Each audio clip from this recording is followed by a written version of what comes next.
Yo, what is up, y'all? It's Cone back here again today with another video. Prior to last season, I made a video titled something along the lines of, the Minnesota Timberwolves are my Western Conference wildcard. And I talked about how I thought behind their young big three of Edwards, who I thought could have a great sophomore year, Cat, and D'Angelo Russell, alongside great role players of Jared Vanderbilt, Patrick Beverley, Jaden McDaniels, Naz Reid, and Malik Beasley, could have a really good year. I thought at least they would be a play-in team and maybe make the playoffs, and that's what they did. Which is weird, because typically when I predict teams to do well, they don't, so I apologize if I'm cursing the Timberwolves here, but I really believed in that team last season.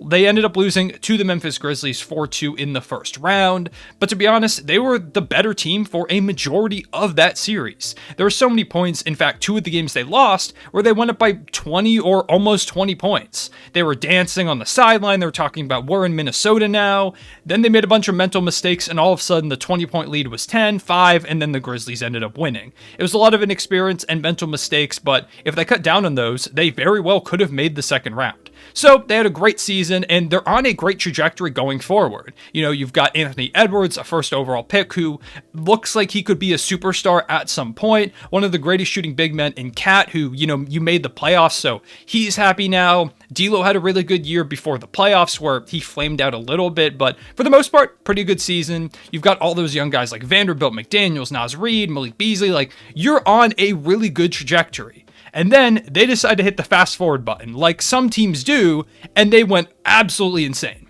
Rumors came out that maybe they might want a center to pair with Cat, which caught a lot of people off guard, and then absolutely out of nowhere, traded 4 first-round picks, Patrick Beverley, Vando, Beasley, Balmaro, first-round pick this past draft, Walker Kessler, and a pick swap for Rudy Gobert in what was an insane package, basically giving up a lot of that depth that we talked about to bring in another star in Rudy Gobert. And you can probably tell by the title of the video, I'm a huge believer in that move. I think that is a great move for them. I think Gobert fits this team really well. And alongside him, I think Anthony Edwards is in for a big season. And those two things, because of them, I think the Timberwolves could compete for the first seed in the Western Conference this year, which might seem kind of insane. And I know it's probably kind of a hot take, but I think that this team is not only star-studded, but I think Gobert fixes a lot of their holes. They've got young talent that can make jumps. They're deep too. They made some good offseason acquisitions.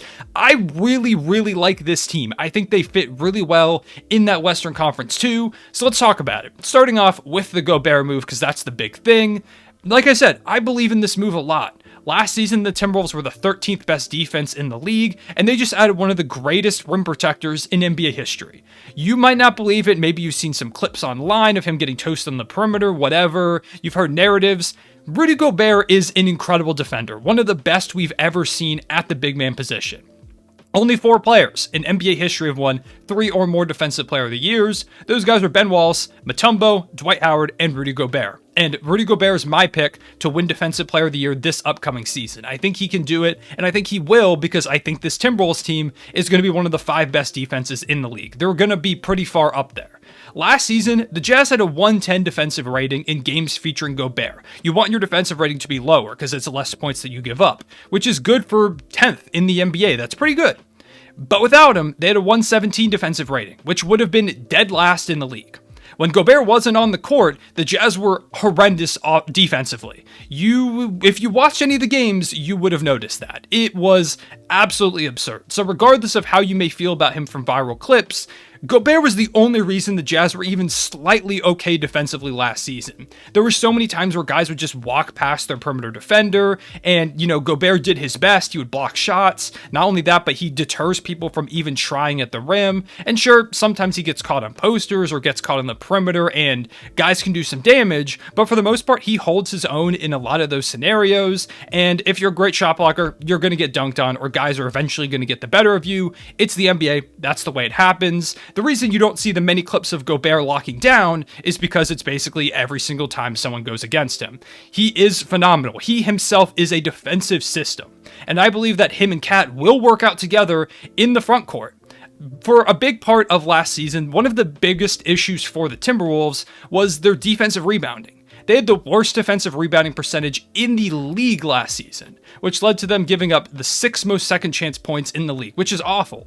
One of the biggest parts of playoff basketball is getting the ball, slowing it down, calming down the momentum the other team has. And if you're giving up a bunch of offensive rebounds and second chance points, you're not going to do that. That's what we saw a lot of times against Memphis, where Memphis started to kind of steamroll them because they would get their own offensive rebounds, or they would, score a second chance point, and then Timberwolves come down next possession, miss a shot, run in transition, and slowly it would kind of start to snowball. A guy like Gobert who can slow things down, prevent those transition opportunities, especially around the basket, he's going to help out a lot in those scenarios, as well as just securing the rebound and preventing those second chance points. He is going to give them a huge boost in that department, especially alongside Karl Anthony Towns. The two of them are going to be such a great rebounding duo, and I think Cat will do all right holding his own at the 4 defensively. There aren't a lot of great 4s who are going to take advantage of him foot speed wise. There will be some times where he gets switched out on the perimeter against a shooter, but that would have happened anyways at the center position.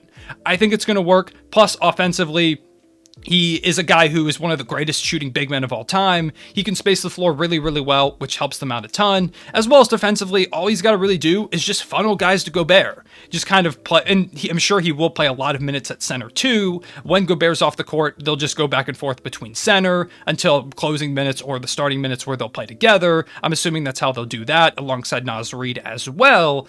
But Cat just has to funnel guys to Gobert. That's really all he's got to do. Maybe he could even sit in the corner rather than, guarding up top, and he just plays that kind of corner safety guy where if someone drives, all of a sudden there's Cat and Gobert, 2 guys who are 7 feet tall, that are trying to block your shot and alter it, which is pretty scary. Alongside them too, you have Jaden McDaniels in the front court, who's a really solid defender. He's lengthy, he's athletic, he can guard almost any position. He's a little bit thinner of a frame, so I think he's going to work out pretty well at the small forward alongside them. But ultimately, all he's got to kind of do is, guard whoever's in front of him, and whoever he gets switched onto, he's going to do a pretty good job. So I think that they will be fine there defensively. Also, he showed a lot of signs of offensive improvement. He played in the crossover Pro-Am League alongside Chet Holmgren and Paolo Banchero this past week, and he dropped 52 points, which doesn't mean a ton, but if some of that offensive bag that we saw in that does end up translating, the Timberwolves only get better. Then in the backcourt, you've got D'Lo, who struggled a bit in the playoffs, but he had a great defensive season last year. I made a video a little bit ago, and I mentioned D'Lo as a good defender, and people got upset about it, but he genuinely did have a really solid defensive year last year. By far, the best of his career. Chris Finch had him in a bunch of different roles, a lot of times just kind of being like a defensive coordinator out there, kind of playing a little bit of a zone off in the corner, while guys guard people up top, and he would kind of just call out what the movements were, screens, things like that, rotations, and he is really smart defensively, even if he doesn't have the physical tools, so he was able to kind of coordinate a lot of that, which went a long way for them. So defensively, I think Gobert alongside those guys, they're going to be really, really solid. And then we get to the X factor of the whole thing, Anthony Edwards. This team will go as far as Anthony Edwards takes them. Karl Anthony Towns for a while was the face of this franchise, but I think Anthony Edwards is slowly starting to take that over. It's become clear to me over this past year that Anthony Edwards, when they're trying to compete for a championship, assuming this team does end up doing that, or at least when they're trying to make their ascension to a championship team, Edwards will be their best player. That's just how it's going to go. He was incredible last season, high flyer, that crazy dunk on Yuta Watanabe that went absolutely viral everywhere. He's a guy who can make highlight plays nonstop, hit deep threes, sometimes to a fault where he'll kind of settle for some of those deep shots. And I think that is part of his progression, picking and choosing his spots a little more carefully, because most of the time he can just get his shot off. He's a great athlete and he can really get almost any look he wants. It's just a matter of taking the looks that are going to be the best looks for him and the looks that are going to be the most efficient for the team. And if he continues to kind of fix that shot selection a bit, I don't see any reason Anthony Edwards won't become a superstar within a few seasons. He is clearly on that trajectory to me. And I think this season he's going to break out and be an all-star this season, probably alongside Cat and Gobert. I think they could have potentially 3 all-stars this season. And he's going to be a guy that I think could average 23, 24 points per game.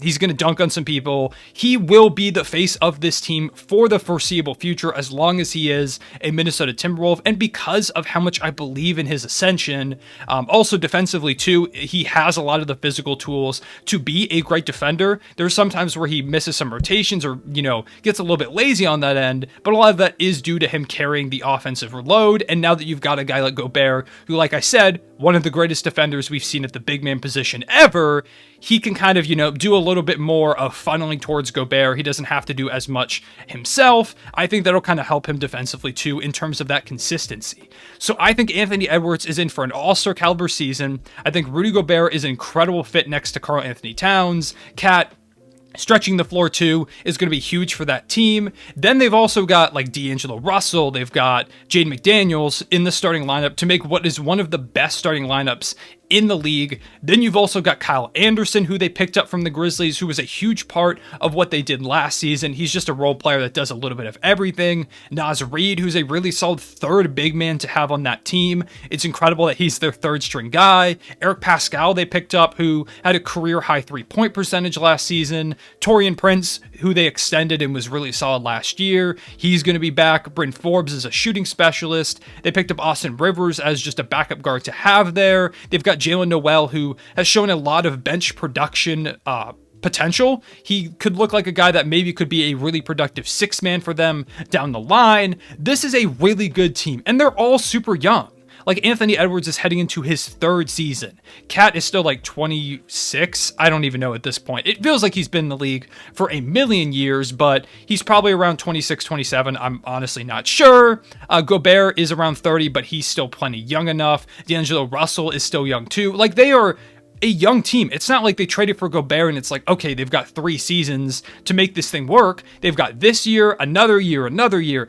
As long as Cat and Anthony Edwards are here, they're going to be a team that I think will be one of the best teams in the Western Conference. They're highly talented. I like the Gobert move a lot. Anthony Edwards is on a superstar trajectory, and I think he will be an all-star this season. They're deep, and I think they could go out and compete for one of the top 3 seeds in the Western Conference this year, if not the first seed. So those are my thoughts on the Minnesota Timberwolves. Maybe this ends up cursing them, but it didn't last year, so maybe that they will be good again. I appreciate y'all watching. Let me know what your thoughts are on this Timberwolves team below. I think that it's really fun to talk about. They're one of my most exciting teams to watch this upcoming year. I can't wait to see how it goes, and I'd love to hear what y'all's thoughts are in the comment section below. Leave a like and subscribe if you did enjoy. It helps me out way more than y'all can imagine. I appreciate y'all watching. I'll see y'all later. Real one, say it back.